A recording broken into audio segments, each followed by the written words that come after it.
আজ আমরা যে গল্পটা নিয়ে কথা বলবো সেটার নাম অপারেশন ধুরন্ধর। ভারতের গুপ্তচর বৃত্তির ইতিহাসে এটা একটা মোড় ঘুরিয়ে দেওয়া অধ্যায়। ভাবুন তো একবার, করাচির অপরাধ জগতের একেবারে কেন্দ্রস্থলে চালানো হয়েছিল এক ভয়ঙ্কর ছায়াযুদ্ধ। চলুন সেই কাহিনীতেই ঢোকা যাক। সময়টা ২০০৮ সাল। ২৬/১১ হামলায় রক্তাক্ত হয়েছে মুম্বাই। সারা দেশ তখন শোক আর রাগে ফুঁসছে। আর ঠিক সেই ক্ষোভের আগুন থেকেই জন্ম নিল এক নতুন আর অনেক বেশি আগ্রাসী যুদ্ধনীতির। এটা ততদিনে পরিষ্কার হয়ে গিয়েছিল যে সনাতনী যুদ্ধ দিয়ে এই লড়াই আর জেতা যাবে না।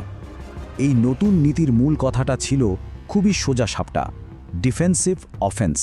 মানে নিজের উঠোনে শত্রু আসার অপেক্ষা না করে যুদ্ধটাকে সরাসরি শত্রুর ঘরে নিয়ে যাও। ওদেরকে নিজেদের সমস্যা নিয়ে এতটাই ব্যস্ত করে দাও যেন ওরা আমাদের দিকে ফিরে তাকানোর সুযোগই না পায়। আইডিয়াটা শুনতে সহজ লাগলেও এর প্রয়োগটা ছিল সাংঘাতিক।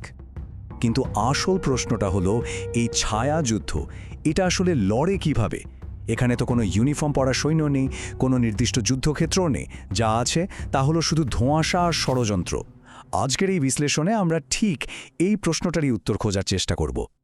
ভারতকে তখন বুঝতে হয়েছিল যে এটা ২১ শতকের একটা একেবারে নতুন ধরনের যুদ্ধ। বিশেষজ্ঞরা একে বলেন ফোর্থ জেনারেশন ওয়ারফেয়ার। মানে এখানে শত্রু কোনো দেশের সেনাবাহিনী না, শত্রু হলো রাষ্ট্রহীন কিছু শক্তি, যেমন জঙ্গি সংগঠন, আন্ডারওয়ার্ল্ডের গ্যাং আর তাদের পেছনে থাকা রাজনৈতিক শক্তি। আর এই যুদ্ধে জিততে গেলে বন্দুকের থেকেও অনেক বেশি দরকার ছিল মাথার বুদ্ধি। সুতরাং টার্গেট হিসেবে এমন একটা জায়গা বেছে নেওয়া হলো যেটা পাকিস্তানের সবচেয়ে দুর্বল জায়গা, কিন্তু সবচেয়ে গুরুত্বপূর্ণও বটে। আর সেই জায়গাটা হলো পাকিস্তানের অর্থনীতির মূল শিরা করাচি শহর।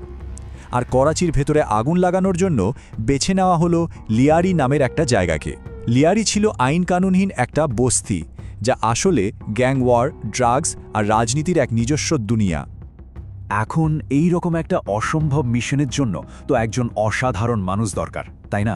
আর সেই মানুষটি ছিলেন মেজর মোহিত শর্মা, প্যারাস্পেশাল ফোর্সের একজন দুর্ধর্ষ অফিসার। কাশ্মীরের জঙ্গিদের মধ্যে মিশে গিয়ে অপারেশন চালানোর অভিজ্ঞতা ছিল তার। এই মিশনের জন্য তার পুরনো পরিচয় মুছে ফেলা হলো। তার নতুন নাম হলো হামজা বালোচ। এমন এক যুবক যার পরিবারকে পাকিস্তানি রেঞ্জার্সরা মেরে ফেলেছে, আর সে এখন শুধু প্রতিশোধ চায়।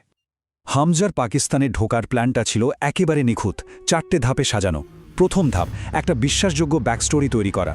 দ্বিতীয় ধাপ, চোরাচালানকারীদের একটা জাহাজ নাম আল সাদাদ, ওটাতে চড়ে বসা।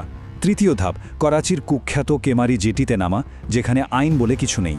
আর শেষ ধাপ, লিয়ারির গ্যাং, ড্রাগস আর রক্তের খেলার দুনিয়ায় নিজেকে পুরোপুরি মিশিয়ে দেওয়া। লিয়ারিতে ঢোকার পর হামজার চোখে প্রথম যে জিনিসটা পড়ে সেটা ছিল চিলচকের একটা বিশাল ঈগলের মূর্তি। কিন্তু মূর্তিটার সারা গা, বিশেষ করে ডানা আর বুক, স্নাইপারের গুলিতে ঝাঁঝরা হয়ে গেছে। এই মূর্তিটাই যেন ছিল পুরো লিয়ারির একটা প্রতিচ্ছবি, একটা প্রতীক যা সেখানে চলতে থাকা অন্তহীন যুদ্ধের সাক্ষী হয়ে দাঁড়িয়ে আছে। হামজা জানত লিয়ারিতে টিকে থাকতে হলে এখানকার পাওয়ার সেন্টারে ঢুকতে হবে। আর সেই পাওয়ার সেন্টারের নাম ছিল সরদার আব্দুল রেহমান বালোচ। লোকে যাকে চেনে রেহমান ডাকাত নামে। লোকটা নিজেকে লিয়ারির রবিনহুড বলতো।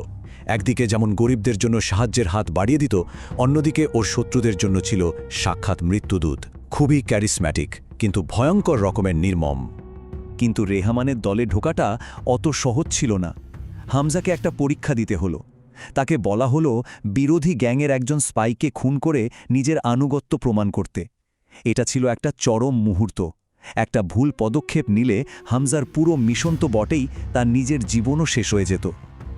আর ঠিক এখানেই হামজা তার বুদ্ধির খেলাটা খেলল। সে লোকটাকে গুলি করে মারল না, বরং পিস্তলের বাট দিয়ে মেরে অজ্ঞান করে দিল। তারপর রেহমানকে গিয়ে বলল, মৃত মানুষ কোনো কথা বলে না, কিন্তু একে যদি জেরা করা হয় তাহলে পুরো এলাকার খবর পাওয়া যাবে। হত্যার বদলে বুদ্ধির এই প্রয়োগ দেখে রেহমান এতটাই ইমপ্রেসড হলো যে হামজাকে সে তার কাছের লোকদের বৃত্তে সরাসরি জায়গা করে দিল। খুব তাড়াতাড়ি হামজা লিয়ারির ভেতরের ক্ষমতার সমীকরণটা বুঝে গেল। এটা ছিল রাজনীতি আর অপরাধের এক ভয়ঙ্কর আতাত। পাকিস্তান পিপলস পার্টি বা পিপিপির নির্বাচনে জেতার জন্য গ্যাংয়ের ভোটের দরকার হতো, আর রেহমান ডাকাতের গ্যাং সেই ভোটটা দিত। এর বদলে রেহমানের পুরো অপরাধের সাম্রাজ্য পেত রাষ্ট্রীয় সুরক্ষা। এই একে অপরের ওপর নির্ভরশীলতার সম্পর্কটাই লিয়ারিকে একটা বারুদের স্তূপের ওপর দাঁড় করিয়ে রেখেছিল। লিয়ারির ক্ষমতার শীর্ষে ছিল দুজন। এক, রেহমান ডাকাত, যে ছিল ক্যারিসম্যাটিক রবিনহুড, সবার সামনে থাকতে ভালোবাসত, যার নজর ছিল রাজনীতির দিকে। আর 2, তারই চাচাতো ভাই উজাইর বালোচ।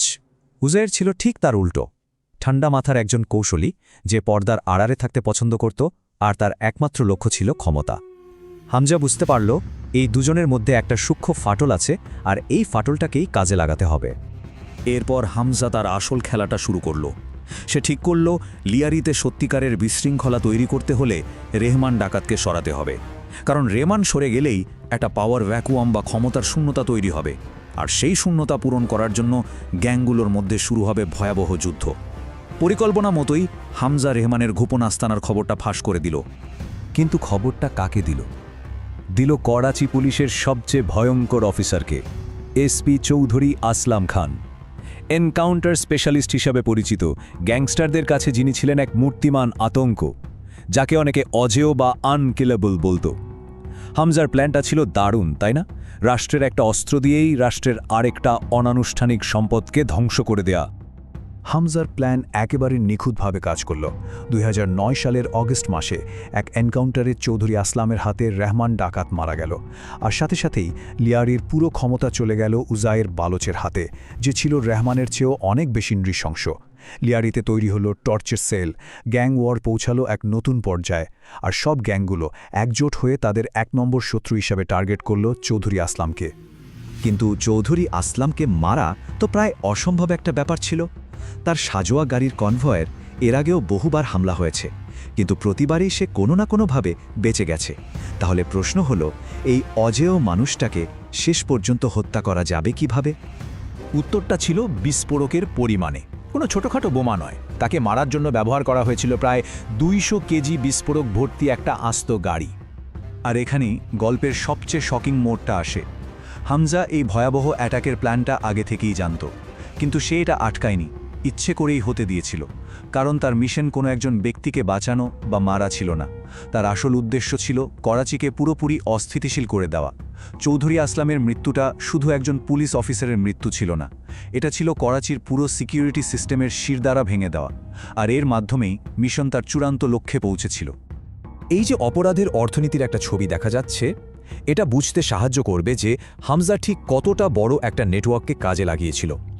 ইরান রুট দিয়ে আসতো AK-47 আর ড্রাগস, আফগান রুট দিয়ে আসতো হেরোইন আর ভারী অস্ত্র, আর সমুদ্র দিয়ে আসতো পিস্তল আর বিস্ফোরক। হামজা এই রুটগুলোতে ব্যবহার করে গ্যাংগুলোর মধ্যেকার লড়াইটাকে আরও উস্কে দিয়েছিল, নিশ্চিত করেছিল যে এই হিংসার আগুন যেন জ্বলতেই থাকে।